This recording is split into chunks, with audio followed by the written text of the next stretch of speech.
I am utilizing the Bit Integrations plugin to establish a connection between these two platforms. Let's go to Bit Integration Dashboard. Create integration. Search and select Essential Blocks. Fetch it. Now go to your form and fill it up to fetch the data.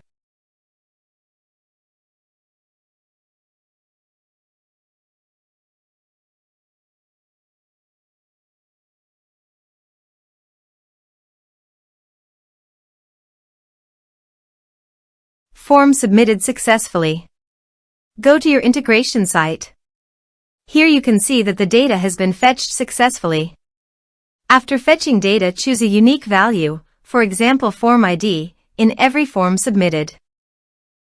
Then find and select a field that contains the same value, then select other fields that you want to map with your action field. Choose a unique key. Set action. Search and select an action. WooCommerce. Connect. Next. Select a module. I will create a customer, so I am choosing to create customer. Map the respective fields. Here are advanced features in conditional logic. If you want, you can use it for your own requirement. Click on Next. Finish and save it.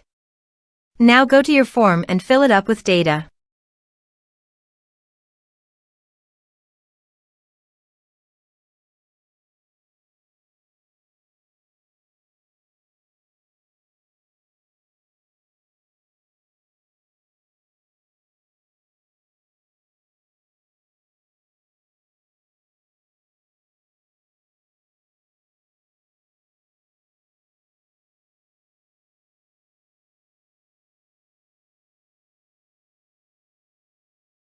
Submit it. Form submitted successfully. Now go to the WooCommerce Customers dashboard. And you can see customer created successfully in the WooCommerce. Thanks for watching.